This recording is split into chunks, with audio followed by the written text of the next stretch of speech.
Today we're talking about managing rabbits in the hot weather.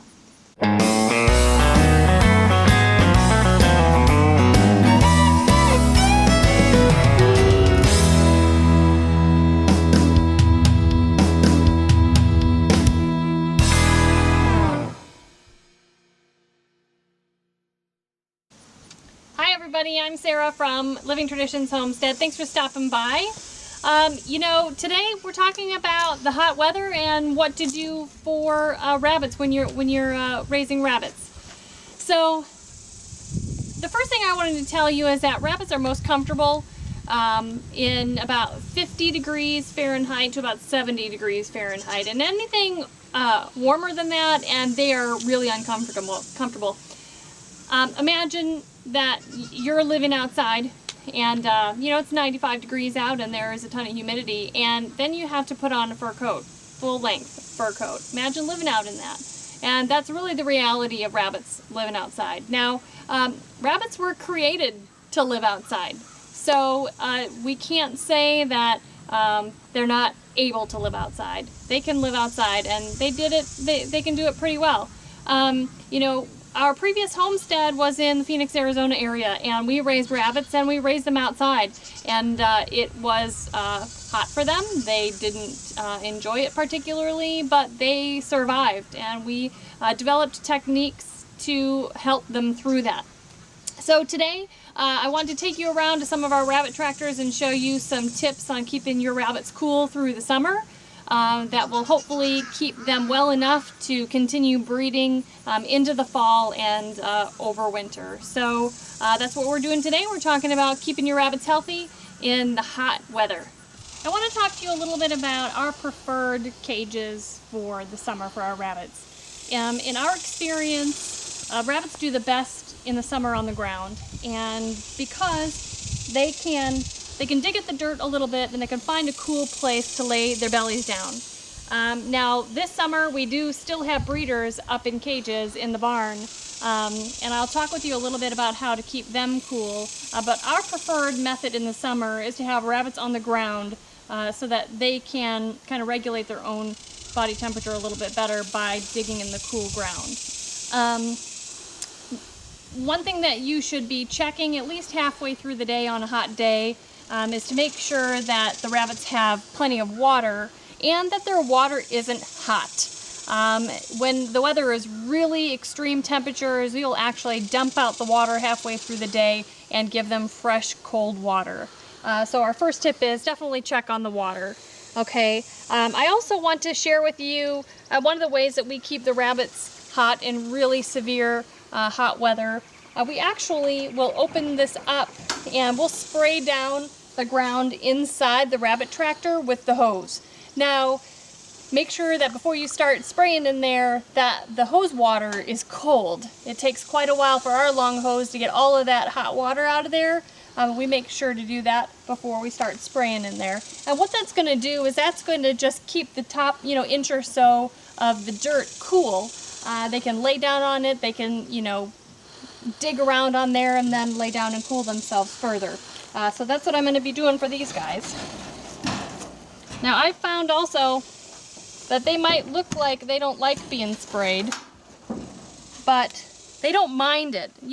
Rabbits help regulate their body temperature through their ears, and when they're hot you'll see them puffing a little bit, as they're kind of almost like panting, but their ears will be sticking straight up, and you'll see that their blood vessels in there have expanded, and they're regulating their heat. So in a situation where your rabbit is almost overheating or is overheated, if you mist them with some cold water, their ears will really help bring their body temperature down. So while you're spraying inside of the cage, if you get some on them a little bit, if they're not too freaked out, that will help cool their body temperature down as well. Okay, so I'm going to put some water in here with them.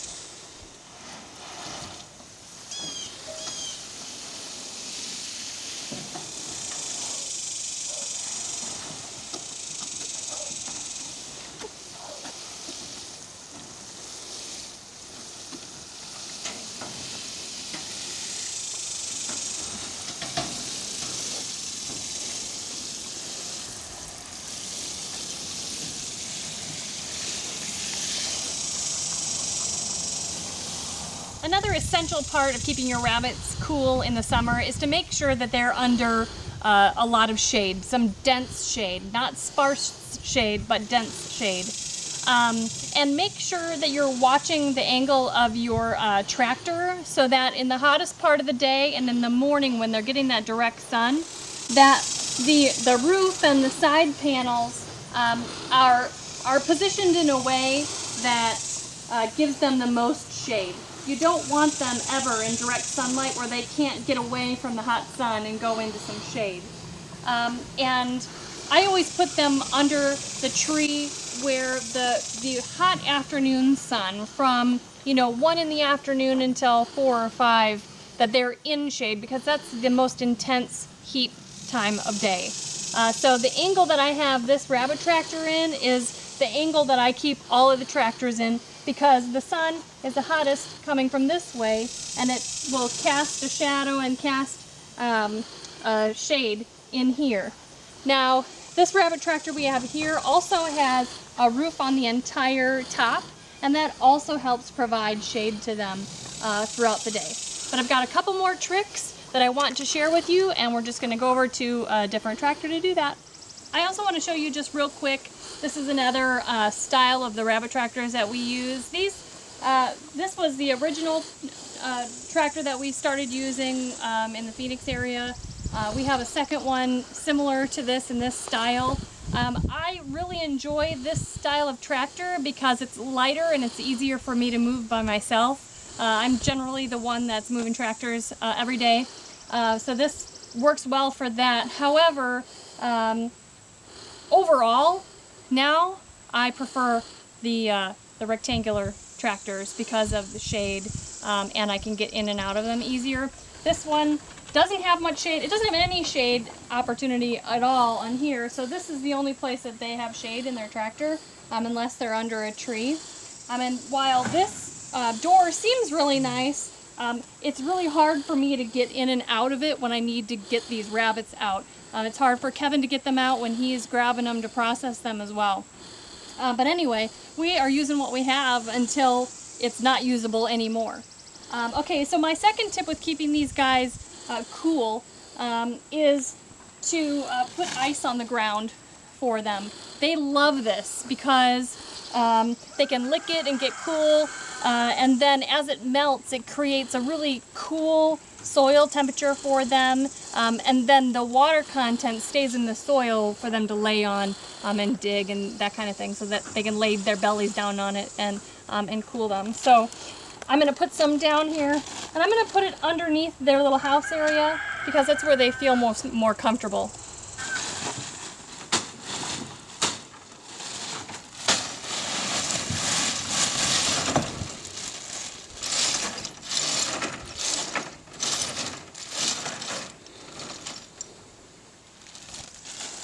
Now, we are very fortunate that several years ago on Craigslist, we found an ice machine, a small restaurant-sized ice machine for sale for like $100 or something.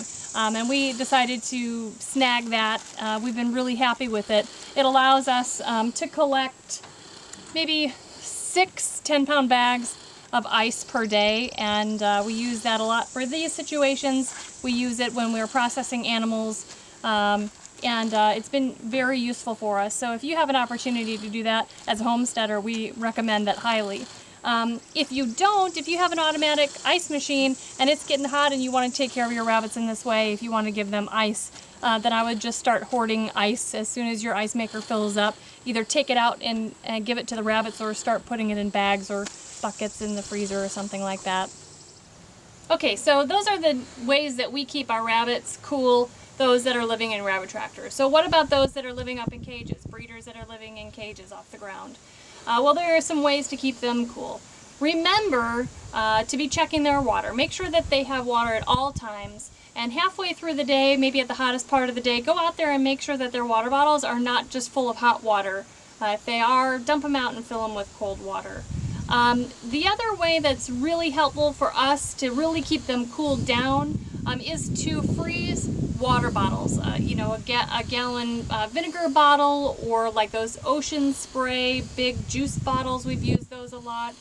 Milk jugs. If you freeze those and just put them inside the rabbit's cage with them, they'll lay next to them, they'll climb on top of them, they'll lick them to try to keep themselves cool. And so that's a good option. The only bad part about that is a lot of times they'll chew on the plastic and poke holes in them. So just make sure that you've got plenty of extras on hand. In the situation where they're off the ground, you would not believe the difference it makes to just have a fan running. The circulation of air inside their barn or wherever they're at really does make a huge difference. Now, when we were living in Arizona and there was absolutely no humidity in the summer, we could also use either a misting fan or attach a misting hose onto the fan so that as it was oscillating, it would, you know, spray them with a little bit of water. You know, there's the benefit of that, really, the benefit to that is only that it will cool them off a little bit. But the drawbacks to that are pretty significant, and you need to consider that these before you go that route. First of all, any place in the country that has any humidity, that's just going to add to the problem, those mister fans. We could never use those here in Missouri. It's way too humid.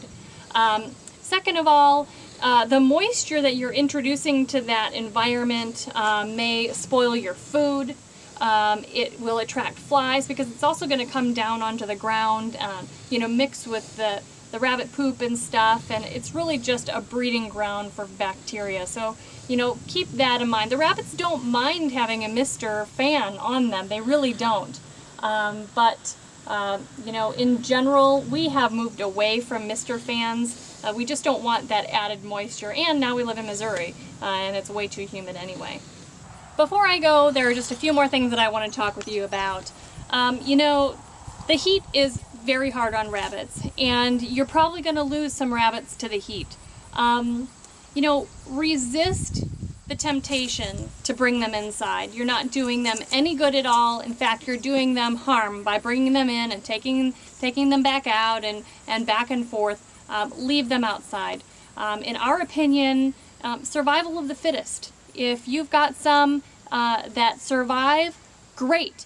Those are the ones that you should be keeping and breeding, and then keeping those babies. And over as you continue to do that, you'll get better and better breeding stock that is more and more able to survive in your climate. The last thing I want to talk to you about is breeding in the summer.